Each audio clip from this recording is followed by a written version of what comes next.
नमस्कार बंधू भगिनींनो, आपल्या सगळ्यांचं सहर्ष स्वागत आहे स्वास्तिकम या माझ्या चॅनलवर। मी आज आपल्यासाठी श्री देवी भागवत पुराणातील पुढील कथा घेऊन आलेली आहे, तरी आपण सगळ्यांनी हे श्रवण करावं।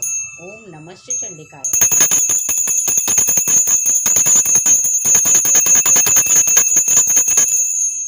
ओम नमश्च चंडिकाय।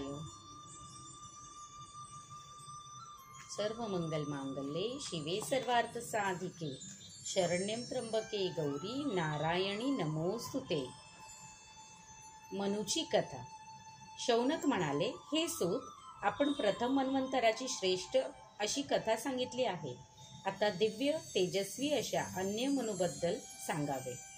सूत म्हणाले, स्वयंभू मनूचे 2 महातेजस्वी पुत्र प्रियव्रत आणि उत्तानपाद हे होते। दोघांचाही राज्यकुशल म्हणून बोलबोला होता।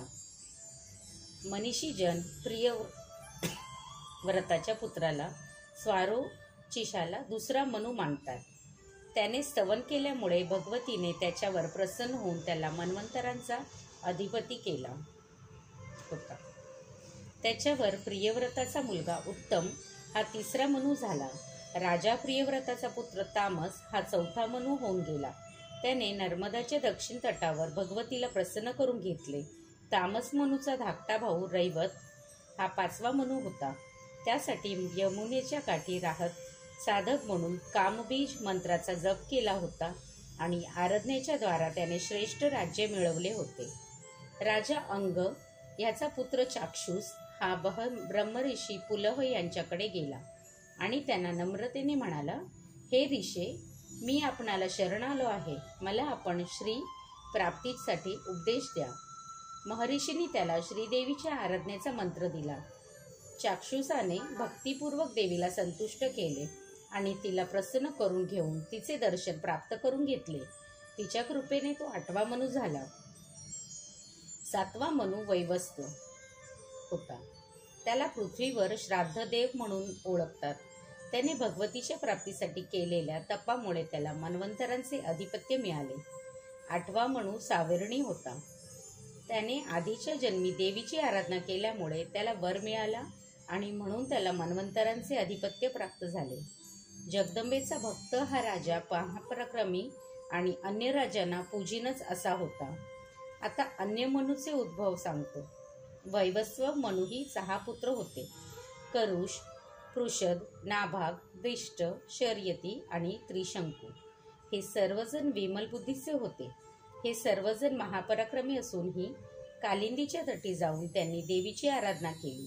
त्यांनी घोर तप केले, त्यासाठी आहार त्याग केला, श्वासाला आणि वेगवेगळ्या मृन्मयी मूर्ती निर्माण करून विविध उपचारांनी देवीचे पूजन केले।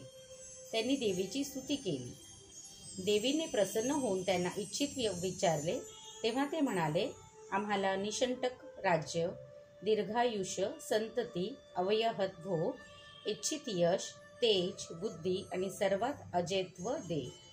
देवी म्हणाली, तपामुळे शुद्ध वृद्धी झाली आहे। तुमच्यात अखंडित बल, ऐश्वर्य, तेज आणि विभूती राहील। तुम्ही सर्वजण क्रमशः मन्वंतराधिपती बनाल। नंतर देवी अंतर्धान पावली। त्यांनी 2ऱ्या जन्मी सावर्णी मनूचे पद प्राप्त केले। त्यातील प्रथम राजपुत्र दक्षसावर्ण हा 9वा मनू झाला। 2रा राजपुत्र मेरुसावर्णी हा 10वा मनू, सूर्यसावर्णी हा 3रा राजपुत्र 11वा मनू, 4था राजकुमार इंद्रासावर्णी हा 12वा मनू आणि 6वा राजपुत्र विष्णुसावर्णी हा 14वा मनू झाला। भगवतीच्या कृपेने विश्वविख्यात असे हे 14 मनू अत्यंत तेजस्वी आणि बलवान होते।